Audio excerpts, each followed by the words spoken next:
मुंबई में एक विधानसभा सीट पर बीजेपी नेता ने अपनी ही पार्टी के खिलाफ विरोध शुरू कर दिया है, क्योंकि आगामी महाराष्ट्र विधानसभा चुनाव के लिए वहां से एक बाहरी व्यक्ति को टिकट दे दिया गया। इस फैसले से नाराज वरिष्ठ बीजेपी नेता गोपाल शेट्टी ने घोषणा की है कि वह स्वतंत्र उम्मीदवार के तौर पर चुनाव लड़ेंगे। जानकारी के मुताबिक गोपाल शेट्टी खुद को यहाँ के प्रबल दावेदार मानते हैं। साथ ही बाहरी व्यक्ति को मैदान में उतारे का आरोप लगाते हुए बीजेपी कार्यकर्ताओं ने अपनी ही पार्टी के खिलाफ विरोध प्रदर्शन किया है। उनका कहना था कि इस विधानसभा क्षेत्र में जिस हिसाब से टिकट दिया गया उससे वे बहुत नाराज हैं। माना जा रहा था कि शेट्टी बोरीवली सीट के बीजेपी के टिकट के प्रबल दावेदार हैं। मुझे टिकट नहीं मिला इसलिए लड़ाई नहीं, मुद्दा यहाँ पर बोरीवली के लोकल कार्यकर्ताओं में से किसी को टिकट मिलना चाहिए, ये मुद्दा है और ये बार बार हो रहा है। इसलिए बोरीवली के बहुत सारे नगरजनों ने मुझे ये कहा कि गोपाल भाई, हमने 35 साल आपको साथ दिया, आपने इस बार हमारा साथ देना चाहिए। अगर आप जैसा व्यक्ति भी ये लड़ाई नहीं लड़ेगा तो आने वाला 50 साल कोई ये इस प्रकार की लड़ाई लड़ेगा नहीं। ये सामान्य बोरीवली का मतदाता सोचता है तो उसमें ग्रेविटी कितनी है ये हमको समझना पड़ेगा। और इसलिए मैंने भी इतना गंभीरता से नहीं लिया था कि भाई विनोद तिवारी आए लड़े जीते, सुनील राणे आए लड़े जीते, पीयूष गोयल जी को मोदी जी ने कहा लड़ाया जिताया हो गया। लेकिन अब चौथी बार भी जब वही हुआ तो फिर एकदम बात चौकट के बाहर गई, ऐसा मुझे कहना पड़ेगा।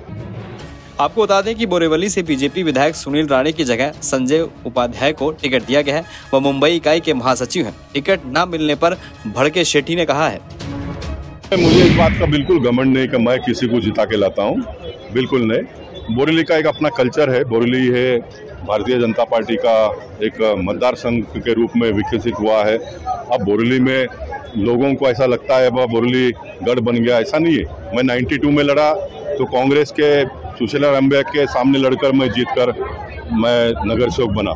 फिर उसके बाद में 2 बार मैं जीता। 2004 में जब विधानसभा मुझे लड़ने के लिए कहा गया तब हेमेंद्र भाई सामने लड़ गए, फिर मैं जीता और मैं 2 बार विधायक बना। 2014 में जब सांसद लड़ने के लिए कहा तब भी 2 बार कांग्रेस, एक बार गोविंदा और एक बार संजय निरुपम जीते थे।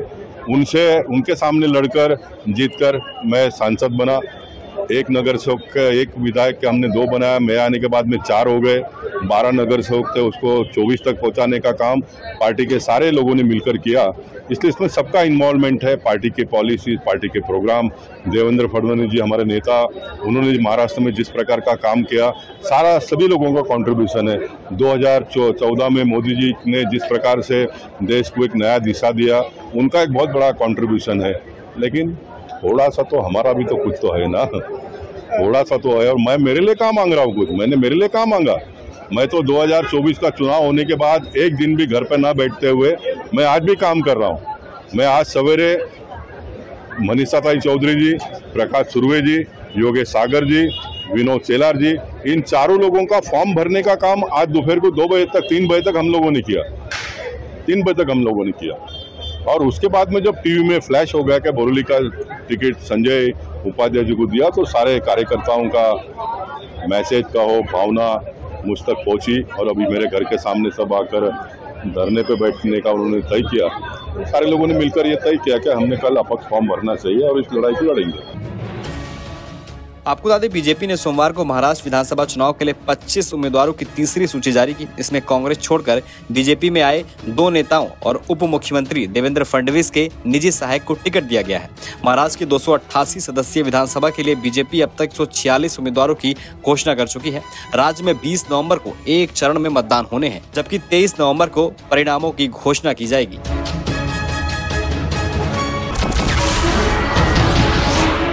नमस्कार, मैं हूं मानक गुप्ता।